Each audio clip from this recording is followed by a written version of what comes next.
Bom, voltamos com mais um vídeo. Então agora a gente vai começar a apresentar os resultados.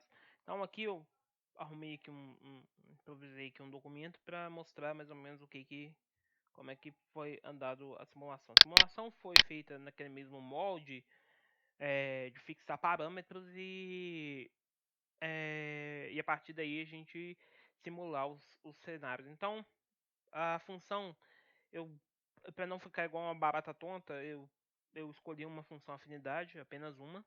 No caso das três funções que eu apresentei na defesa, eu escolhi a afinidade cardinal por várias razões, por ser fácil, ter a simulação fácil, por ser de fácil interpretação, pelo os valores de lambda serem discretos.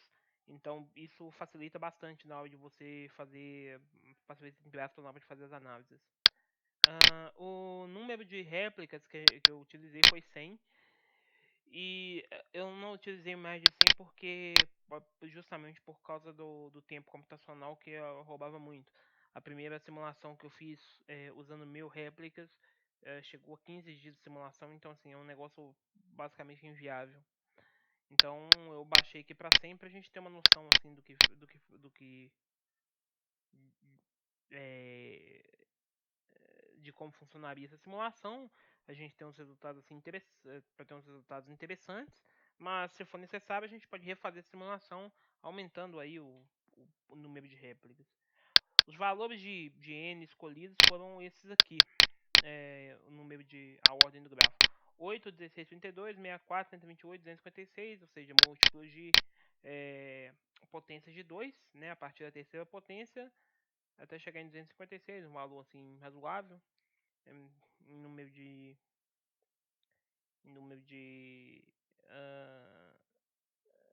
da ordem do grafo.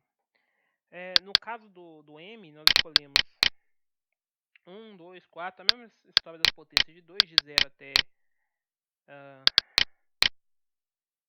8.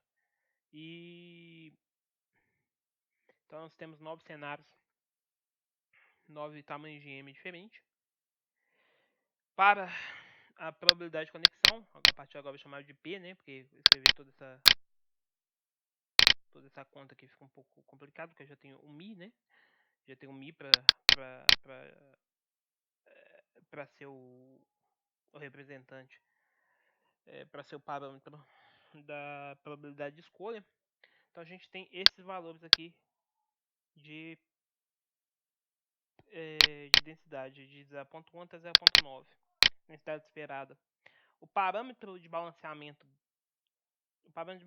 eu vou explicar daqui a pouco como é que ele vai funcionar, mas esse parâmetro aqui vai dizer para mim o quão desbalanceado vai ser o vetor. Eu conversei com o Fabrício, eu arrumei uma forma de. Eu tentei desenvolver uma fórmula de ter vetores bem balanceados e outros muito balanceados. Balanceado assim, né? Eu tô falando o seguinte: as probabilidades de escolha próximas ou muito, muito diferentes, né? Pra gente poder ter uma variação legal nisso. É claro que assim, eu não sei precisar muito bem como varrer um M-simplex, né? A gente vai ter um M-simplex pra gente varrer, mas assim, eu não sabia, o Fabrício tem uma contribuição muito grande nisso, né, pra me explicar algumas coisas que eu utilizei aqui. Me explicou o que é o M-simplex, que eu também não sabia o que era, e assim, é, tentei varrer pontos específicos, assim, né? Eu precisava de varrer alguns pontos mais. Como é que eu posso dizer? É,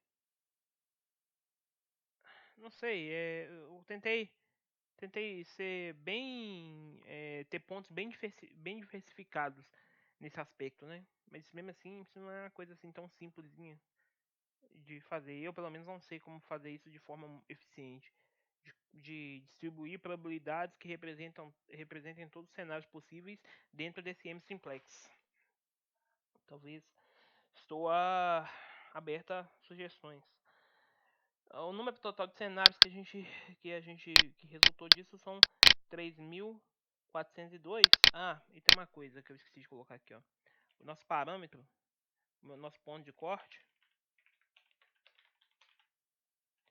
é uma variável livre. Livre. E ela é definida, né, é uma variável livre definida pelo tamanho máximo, pelo peso máximo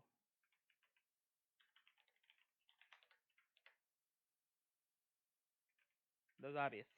Vamos colocar assim. Porque assim, o ponto de corte, né? Eu pego todas as 100 réplicas e olho qual foi o peso máximo da aresta. O peso máximo da aresta que eu obtive dentro dessas 100 réplicas, né? Então, assim, ele é um parâmetro livre. Eu vou simular aí e vou achar qual que foi o peso máximo e vou sair cortando de um em um até chegar no peso máximo. Né? Não tem como definir, eu acredito que teria como definir isso a priori. Então, vamos mostrar aqui como é que foi sorteado os pesos Z, o vetor de pesos, né? No passo 1, vocês viram que eu coloquei aqui um θ igual a zero. Então, se o parâmetro de balanceamento é zero, talvez chamar esse aqui parâmetro de desbalanceamento seja melhor. Se o parâmetro de desbalanceamento é zero, então significa que o seu vetor ele está balanceado, né? Então, ou seja, se θ é igual a zero, então se cada ZJ ele vai assumir 1 sobre M. Na verdade, isso aqui foi o primeiro modelo que vocês tentaram, que vocês falavam pra gente trabalhar, né? Acontece que, né, eu não tinha percebido que, embora seja 1 sobre M, né, seria como colocar isso aqui em 1 sobre M e transformar isso em probabilidade. Porque se você colocar o vetor, vamos dizer assim, se você colocar 1 sobre M no vetor de probabilidade de escolha, cada mi j ser 1 sobre M, à medida que o vetor de M cresce, essa probabilidade vai descendo, né? Então você vai dividindo cada vez mais essa probabilidade. E no final das contas, o que você vai ter vai ser um modelo estranho, né? Porque você não consegue fixar uma densidade, né? Mas colocar isso como o vetor de pesos, aí sim, aí faz sentido. E depois de você colocar isso no vetor de pesos, você faz aquela transformação, tá aqui embaixo, né? Você faz essa transformação aqui, e aí você acaba chegando num vetor balanceado com a densidade desejada. Bom, enfim, então o segundo passo, né? Se o θ não for zero, aí eu pulo pro passo 1. No passo 1, que foi a No passo 1, o que vai ser feito é o seguinte: a gente sorteia um vetor contendo m amostras de uma distribuição gama com esse parâmetro aqui, alfa 1 sobre θ e beta 1 sobre 10θ. E o que isso vai fazer para a gente? Isso vai garantir que quanto maior for esse valor de θ aqui, maior vai ser a variância da amostra. Ou seja, vai tendo uma variância muito grande, a gente vai ter valores bem... A gente vai acabar tendo valores bem diversos, né? Então, quando a gente for passar para o passo 2, que é sortear uma M de Hitler usando como parâmetros e o vetor que a gente gerou nesse passo 1 aqui, se a gente tiver um vetor com uma variável, com uma variância muito grande aqui, se a gente tiver um vetor com uma variância muito grande, a gente vai ter que a gente espera que esse vetor seja bastante desbalanceado, né? Você vai ter probabilidades bem pequenininhas, quanto ao mesmo tempo que você tem probabilidades bem grandes da pessoa escolher uma palavra. Então, a partir disso aí, através de um parâmetro, né? A forma que eu pude pensar, a partir de um parâmetro só, eu entro com um parâmetro e acabo gerando um vetor mais balanceado ou menos balanceado. Foi a forma que, assim, eu consegui imaginar para fazer isso, a partir do que o Fabrício me ajudou. Então, o cálculo das probabilidades de escolha da palavra vai ser feito por aquela fórmula que a gente já conhece, já estava lá documento da dissertação, no relatório da dissertação. E, bom, a gente entra com esse parâmetro e para ter certeza, né, para a gente confirmar que isso aqui tá gerando algo desbalanceado, a gente tem que ter alguma medida de desbalanceamento.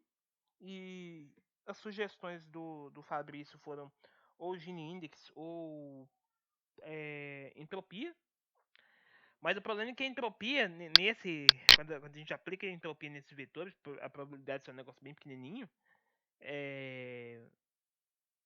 acabou que a entropia observada, se você não tiver nenhum peso, assim, quando você vai olhar a entropia, você tem muito pouco. Ela é muito. Os valores são muito próximos uns dos outros e fica meio ruim para você. É, fica meio ruim pra. Como é que eu posso dizer? Assim, fica ruim pra você discriminar um do outro, sabe? Como é muito próximo a entropia um do outro, você não anda muito pouco. Então fica difícil de discriminar. Ah, o Gini Index, por outro lado, ele se demonstrou um pouco mais sensível, né? Se você muda um pouquinho assim do vetor, você já tem uma diferença assim visível do Gini Index. Então, foi, foi, ele foi preferível a usar a entropia. No caso das métricas que foram analisadas aqui no banco, nesse grafo, a gente tem transitividade, foi uma das métricas analisadas, a ordem proporcional da maior componente em relação à ordem do gráfico, que é para a gente ter uma ideia da existência ou não da componente gigante, foi essa aqui essas métricas aqui que foram utilizadas, tanto a ordem proporcional do maior componente em relação à ordem do grafo e a ordem média das componentes, que a gente excluindo as componentes, a maior componente dele, sabe? Então a gente tem o valor para a ordem, a gente tira o valor para a ordem para cada réplica e aí a gente toma a média dele, né? Ali a estimativa de bootstrap dessa ordem proporcional. Estimativa da bootstrap dessa ordem média, excluindo-se a maior componente. O número médio de componentes. A estimativa de bootstrap, né, do número de componentes. A razão entre a ordem da componente gigante e da média das demais componentes. A gente tem também analisando o grau máximo e médio, a força máxima e médio, e a gente também tomou a proximidade, que é das coisas que faz o programa demorar bastante, que é achar essa proximidade, calcular essa proximidade. E a proximidade para a gente, proximidade global ali do grafo, vai dizer para a gente é uma tentativa de calcular aquelas distâncias curtas, né? Para ver se o grafo tem ou não com distâncias curtas. É claro que eu vou ter que olhar com mais calma o que significa esse negócio de distâncias curtas, né? Mas assim, o Fabrício me deu me mostrou que geralmente a gente pode usar isso ao invés de usar a distância em si, porque a distância ela é menos mal definida. Não, deixa eu reformular isso. A proximidade é melhor definida para grafos que são desconexos, né? Você tem uma fórmula própria para proximidade com gráficos que são desconexos e a gente acaba gerando gráficos desconexos aqui, coisa que não acontece no caso da